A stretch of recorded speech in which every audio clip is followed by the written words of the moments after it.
Well, first of all, I'd like to say that liberals do take Islamic fundamentalism very seriously. Um, we believe that it is an archaic mindset. We are at least two phases ahead of that, okay? I won't explain that in a lot of detail right now. Maybe I'll get around to that in some later video. But it is an archaic mindset. And it really is doing nothing but obstructing and holding us back as a civilization. And it's got no place in the modern world. All right? And they obviously feel very threatened because they know that they are not going to win with their ideas based upon the merit of their ideas alone, that it's yielding something that is very inferior in terms of being able to compete in the world and for mind share, for the global economy. They know they're in deep trouble. And that's why they're becoming so radical. It's because they're unable to let go of this mindset. It's so ingrained into their culture, it's very difficult for them to change. And they're getting desperate. They're getting desperate because they know they're failing, right? It's as simple as that. So the question is what do we do about it? Well, we already know that they have a low opinion of their way of life already. They know that it's not superior. That's why they're so desperate. But they feel as though it's an us versus them type relationship. And the more we legitimize that by sending our military after them, the harder it's going to be for them to change. Okay, if they feel as though not only in a competitive sense that they're losing out, but in a very real physical sense that we're trying to wipe them out, they're going to become very, very defensive, and we can only expect the hostilities to escalate. All right. What we ultimately want is we don't want to kill everyone who thinks differently or kill people who are in a particular phase of development. We want to encourage them to go to the next phase of development, which is getting beyond the fundamentalism. That is the goal of liberals, and we feel that the best way to do that is to treat it like we do all other deviant mindsets. Is if they act on their deviant thoughts, then it's treated as a crime, and we prosecute them. We are a civilization that lives under the rule of law, okay? Not Sharia law, okay, but law of men, mutable law of men. So that is what we have to offer. We have to offer everything the West has been able to achieve, okay? And there have been problems, and we're addressing those. But everything the West has been able to achieve, that's what we offer. And it's superior in every way to fundamentalism.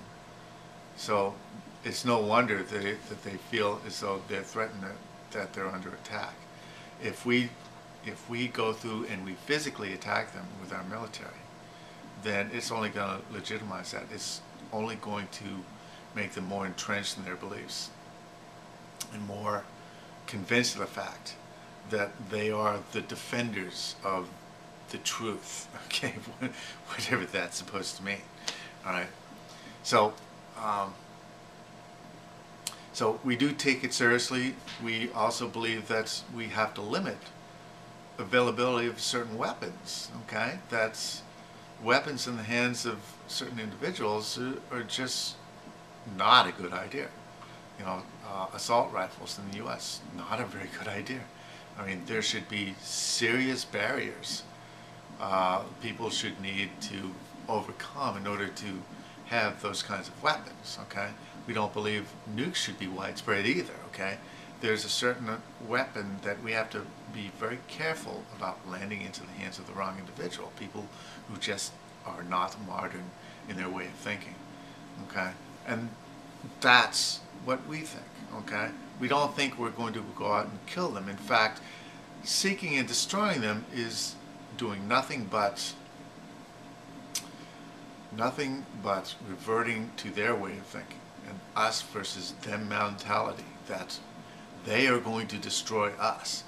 Well, you know, the only way they're going to destroy us is if we let them, okay? If we let them destroy our way of life. And caving in to their level of conflict is exactly what they have in mind, right? It will effectively destroy its civilization because we'll no longer live under rule of law. You know, there's a lot that we'd be giving up, a lot of advances that we'd be giving up in order to fight them at their level, okay? I don't believe we should do that. We should treat them as criminals. And yeah, they commit crimes and we go after them after the fact. It's unfortunate. We just have to find some way of mitigating the risk that they commit something so horrendous that it's very difficult for us to recover, okay? In the meanwhile, you know, the sum total of people who have been killed by terrorism pales in comparison to some of the more mundane ways people die in this country, you know, the least of which, you know, is we could be bringing up health care. But, you know, terrorism is spectacular, and it tends to focus the media microscope on it, and unfortunately people tend to associate urgency and priority with the amount of exposure it gets on TV. Well, unfortunately, TV has a way of inverting priorities because it tends to publicize the spectacular. It tends to devote more time to things which are least likely to happen, okay? So we do have to be careful about what weapons we allow out into the general population. But the way to win against not terrorism, but win against the ideas, the organizing principles behind terrorism, is to be a superior civilization. Superior, so superior that we do not feel threatened by Islam, that we don't feel threatened by them, that we know how to deal with them. And if they commit violence, then we prosecute them as criminals, okay, for their behavior, their actions. So that's all I'm going to say for now. Thanks.